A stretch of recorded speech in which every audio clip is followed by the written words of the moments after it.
भाई लोगों को बड़ा दर्द है, बड़ी तकलीफ है, बड़ी चुभन है कि अबू तालिब ईमान नहीं लाए।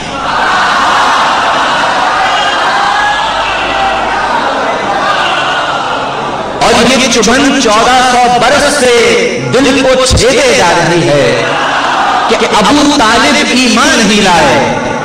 इसलिए मैं ये अर्ज करना चाहूंगा, अबू तालिब के ईमान के लिए अबू सुफियान की तरह इजहार जरूरी नहीं था, अब्दुल्ला इब्ने उबई की तरह पिछली सफ में मौजूद होना जरूरी नहीं था, बल्कि जो जो शक करते हैं उन्हें ये बतलाना मकसूद है कि जहां अबू तालिब का ईमान गवाही देने के लिए आता है वहां इजहार नहीं होता, अली को पैदा किया जाता है।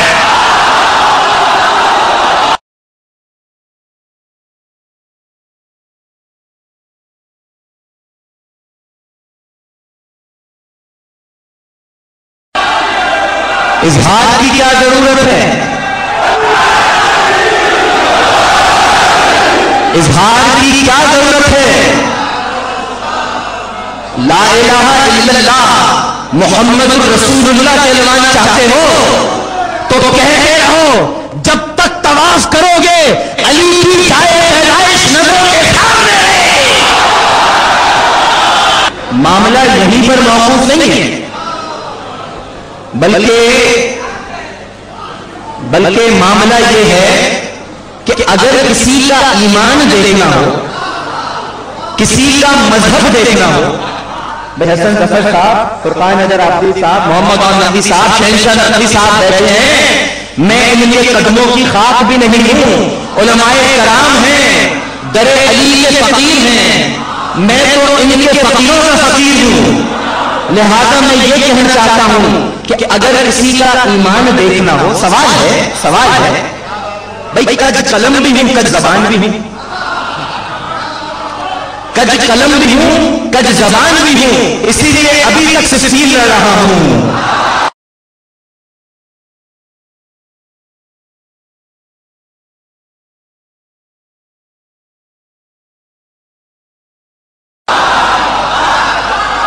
अगर कज कलम और कज जबान ना होता तो अबू मूसा अशरी की तरह मुहायदा कर क्या जाता।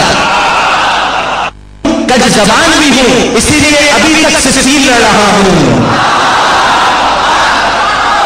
अगर कज कलम और कज जबान ना होता तो अबू मूसा अशरी की तरह मुहायदा कर क्या जाता। लेकिन कज कलम हूं, कज जबान हूं, इसलिए सवाल करता हूं कि अगर किसी के मजहब के बारे में, किसी के ईमान के बारे में जानना हो और जिंदगी में ना जान पाए, जिंदगी में ना जान पाए तो जनाजा उठते वक्त जान लेते हैं।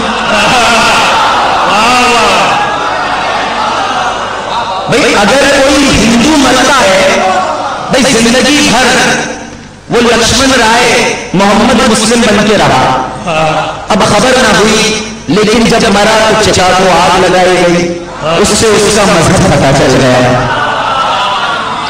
इसी तरह अगर कोई मसीही मरा तो जब उसे ताबूत में बंद करके दफनाया गया तो उसका मजहब पता चल गया।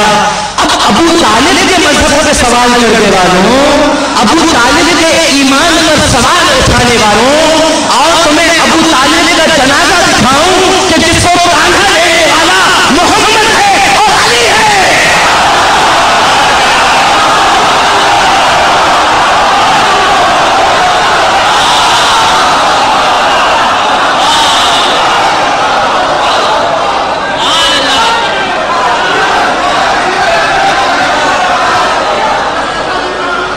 अब जनाजा देख के तो मान लो कि साहिब ईमान नहीं था, बल्कि ईमान बांटा करता था, ईमान लाने वाला नहीं था, ईमान तकसीम करने वाला था।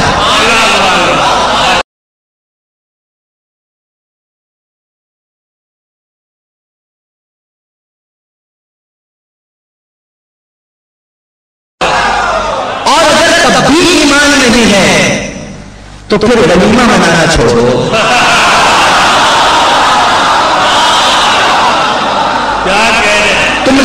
की शादियां हलाल नहीं होती जब तक के वलीमा ना मनाओ।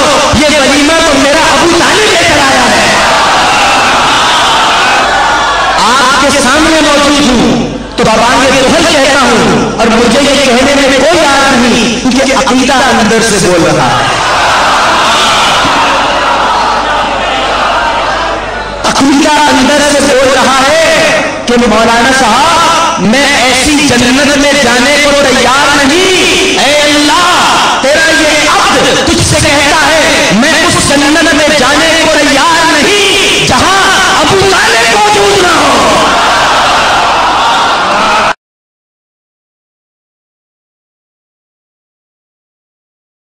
फैसला तो आपने करना है, अपनी सफों में नहीं देखना, बल्कि महसूस ये करना है कि क्या अली की शहादत के बाद, क्या नजफ में मेरे मौला के जाने के बाद ये जंग खत्म हो गई?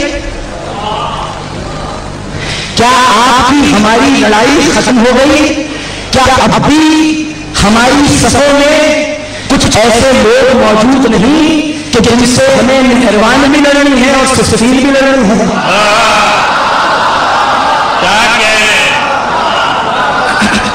क्या हम इस जंग को खत्म कर रहे हैं? हमें जंग लड़नी है। ये हमारी नस्लों की बका की जंग है, ये मौला अली के नाम को जिंदा रखने की जंग है।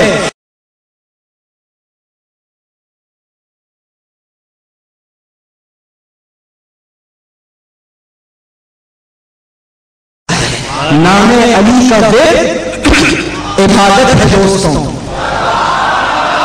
नामे अली का वेद इबादत है दोस्तों, ये नाम रोशनी की अलामत है दोस्तों, ये इल्म आगही की शरीयत है दोस्तों। आती है सदा दम दम ये आसमान से, कुरान बोलता है अली की ज़बान से।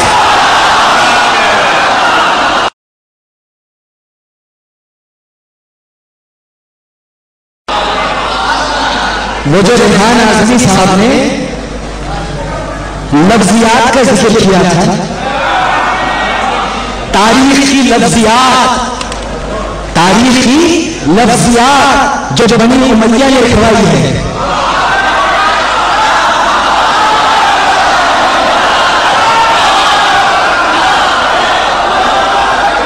मैं नहीं घबराता जाना, बनी उमैया था। चलिए हल्का बोला था, अल्फाज वापस लेता हूं जो माविया ने लिखवाई है। तो सिवाय सच्चाई के कुछ निकलते नहीं लगा, हमें तो मौका नहीं मिल रहा, वरना तो हम यजीद का खानदान नहीं बता देंगे।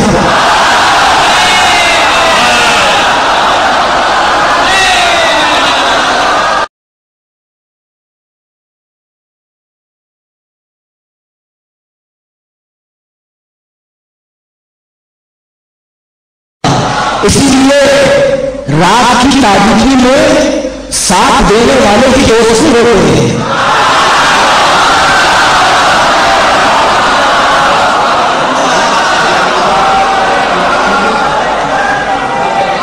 रात की तारीकी में साथ देने वाले की दोस्त नहीं होते। उठाते नहीं क्यों नबी का जनाजा कहां मर गए, मुझे तो इंतखाब करना है, या तो इस तरफ या उस तरफ।